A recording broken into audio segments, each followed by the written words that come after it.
Hi everyone welcome back to my channel. तो आज के आमी तुम्हारे साथे এই फेस्टिव मेकअप लुकटा शेयर करब। तो दुर्गा पुजो प्राय चले एलो, बाट हाँ এটা दुर्गा पुजोर ভিডিও নয়। তো কিন্তু এই রকম লুকও তোমরা দুর্গা পুজোতে চাইলে করতেই পারো, তোমাদের ব্যাপার সেটা। তো বাট এই লুকটা তোমরা ওয়েডিং গেস্ট লুক বা যে কোনো হেভি একটু ফাংশন টাইপ লুক হলে যেখানে ইন্ডিয়ান টাচ দরকার সেখানে এই লুকটা করতে পারো। তো চলো ভিডিওটা স্টার্ট করি। তো তোমরা সকলেই জেনে গেছো যে কোনো মেকআপ লুক করার আগে আমাদের ফার্স্টে স্কিনটা ভালো করে প্রিপেয়ার করে নিতে হয়। তো তার জন্য আমাদের ক্লিনজিং টোনিং ময়শ্চারাইজিং করে নিতে হয়। তো আমি ফার্স্টে ক্লিনজিং টোনিংটা করে নিয়েছি, এবার আমি ময়শ্চারাইজার ইউজ করছি যেটা কিনা পন্ডসের একটা সুপার লাইট জেল ময়শ্চারাইজার। তোমরাও অবশ্যই কিন্তু একটা জেল বেস ময়শ্চারাইজার ইউজ করো। দেন আমি একটা লিপ বামও ইউজ করে নিলাম। তোমরাও কিন্তু এই স্টেপটা অবশ্যই ফলো করো।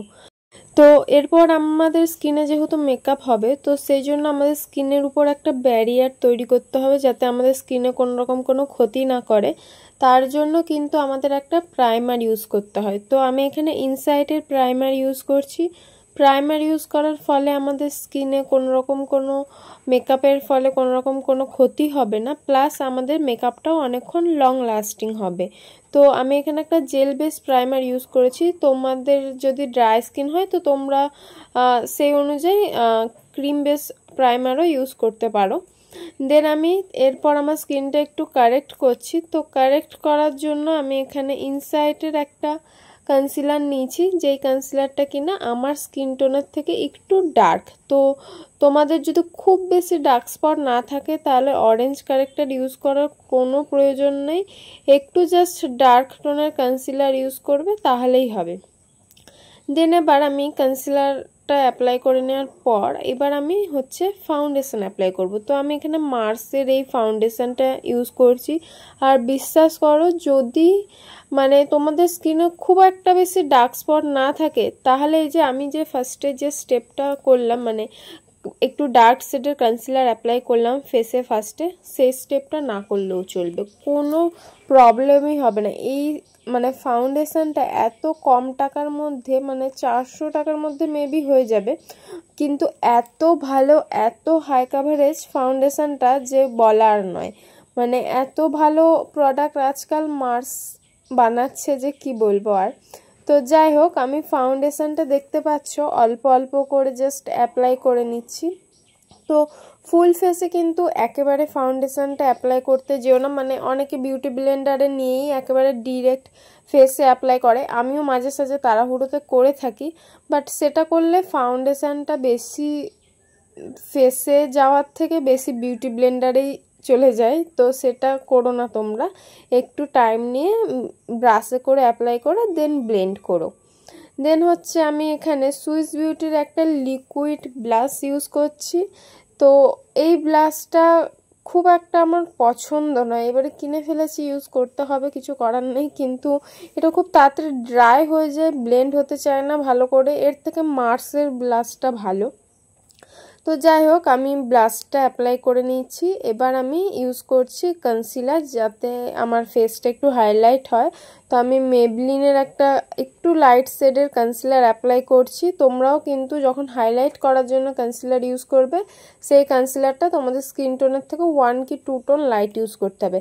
বাট এবারে যদি তোমরা দেখে থাকো, আমি কিন্তু আগে ক্রিম ব্লাশ ইউজ করেছি দেন কনসিলার। তো আগে কনসিলার ইউজ করার পর ক্রিম ব্লাশটা ইউজ করো না, আগে ব্লাশটা ইউজ করো দেন কনসিলারটাই অ্যাপ্লাই করো। আর ক্রিম প্রোডাক্ট কিন্তু সবসময় আগে ফেসে অ্যাপ্লাই করে নিতে হয়, ফুল ফেসটা পাউডার দিয়ে সেট করার আগে।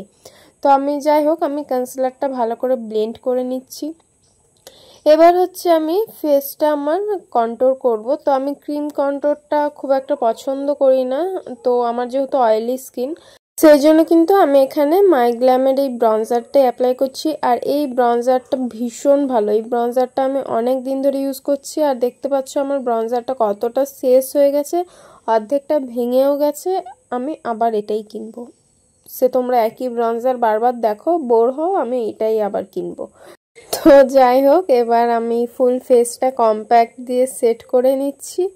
তো তোমরা এর বদলে চাইলে লুজ পাউডারও ইউজ করতে পারো যদি তোমাদের খুব বেশি অয়েলি স্কিন হয়, বাট আমি আজকাল একটু লুজ পাউডারটা অ্যাভয়েড করছি। তো বাইরে গেলে, খুব রোদে গেলে তখন আমিও লুজ পাউডারটাই বেশি ইউজ করে থাকি। বাট ঠিক আছে, আমার এই নাইকার কম্প্যাক্টটা পছন্দ হয়েছে খুব, তাই আমি এটাই 50 বার ধরে ইউজ করছি। তো ঠিক আছে, এরপর হচ্ছে আমি আর ব্লাশ অ্যাপ্লাই করিনি, যেহেতু আমার ওই ব্লাশটার পিগমেন্টেশনটাই অনেক বেশি মনে হচ্ছিল। তোমরা এরপর পাউডার ব্লাশ ইউজ করতে পারো। তো এরপর আমি সেজন্য হাইলাইট করে নিলাম। আর আশা করি তোমরা ভালো করে ভিডিওটা দেখছো যে আমি পরপর কি স্টেপ করছি। আজকাল কম বেশি মেকআপ সবাই করতে পারে। তো যাই হোক, আমি এবার আইব্রোতে চলে আসি। তো আইব্রো করার জন্য আমি আইব্রো যে জেল পোমেডগুলো হয় অনেকে ইউজ করে, বাট আমি করি না, কারণ ওটা রিমুভ করার সময় আমার মনে হয় আইব্রো অনেকটা ড্যামেজ হয়, অনেক আইব্রো উঠে আসে। তো সেই জন্য আমি খুব একটা আইব্রো পোমেড ইউজ করি না। তো আমি বেশিরভাগ ক্ষেত্রেই পাউডার আইব্রো কিটটা ইউজ করি, যেটা কিনা ওয়েট অ্যান্ড ওয়াইল্ডের, এরকম সুইস বিউটি, মার্স, বিভিন্ন ব্র্যান্ডের হয়। তো আমি এটা ইউজ করি। আর এছাড়াও যদি আমার আইব্রো প্রপার শেপ করা থাকে, মানে থ্রেডিং ধরো আমি করেছি, তাইলে আমি পেন্সিল আইব্রো ফিলার যেগুলো হয় সেগুলো ইউজ করি। তো এরকমভাবে খুব অল্প অল্প করে প্রোডাক্ট নিয়ে আইব্রোটা ফিল করতে হবে আর ভালো করে কোম করে নিতে হবে। তো আইব্রোটা ফিল হয়ে গেছে আমার। তো এরপর আমি আইশ্যাডো অ্যাপ্লাই করছি। তো আইশ্যাডো কিন্তু আমি আজকে প্রিটি অল সেটের প্যালেট থেকে প্রতিটা আইশ্যাডো কালার অ্যাপ্লাই করেছি। তোমরা দেখতে পাচ্ছ আমি ফার্স্টে ইয়েলো কালারের একটা ট্রানজিশন শেড অ্যাপ্লাই করেছি, দেন একটু পিঙ্কি স্টোনের 3টে শেড নিয়ে ক্রিজ লাইন অ্যাপ্লাই করলাম, মানে ক্রিজ লাইনটা ড্র করে নিলাম। দেন হচ্ছে ইনার কর্নারের দিকে একটা ইয়েলো কালারের সিমার সেট অ্যান্ড মিডিলে আইবলের যে মিডিলটা হয় তার উপরে আমি একটা পার্পেল আর একটা ব্লু টাইপের একটা সিমার সেট অ্যাপ্লাই করেছি। দেন সেম ট্রানজিশন কালারটা, মানে ক্রিজ লাইনে যেটা ইউজ করেছিলাম সেটা লোয়ার ল্যাশ লাইনেও আমি ইউজ করলাম, মানে লোয়ার ল্যাশ লাইনের নিচে। দেন আইলাইনার, মাস্কারার, কাজল, জাস্ট নর্মালি যা যা ইউজ করে আর কি সেটাই।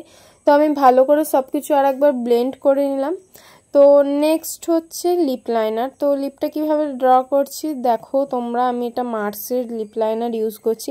আর এই যে কখনো কখনো আমার এই ভিডিওগুলো একটু ইয়েলো ইয়েলো লাগে, তো আমি সেটা বলি, এই যে আমি এই হাতে মিরারটা ধরে রয়েছি, আমি জানি না কেন এই মিরারটা যখন একটু উপর দিকে হয়ে যায়, এই যে এখন যেমন দেখতে পাচ্ছ তোমরা মিরারটা আমি হাতে ধরে রয়েছি, সেই সময় হয়তো কোনো কিছু রিফ্লেক্টের কারণে আমার ভিডিওটা ইয়েলো লাগে। বাকি এই যে এখন দেখতে পাচ্ছ নর্মাল রয়েছে। তো আমি কিন্তু কোনো ফিল্টার ইউজ করি না, আমি নর্মাল একটা অ্যান্ড্রয়েড ফোনে ভিডিও করি। তো হ্যাঁ, আগের যে ফোনটাই করতাম ওটা নয়, অন্য ফোনে করি। তো এই হলো ফাইনাল লুক। ভিডিওটা ভালো লাগলে অবশ্যই লাইক করুন।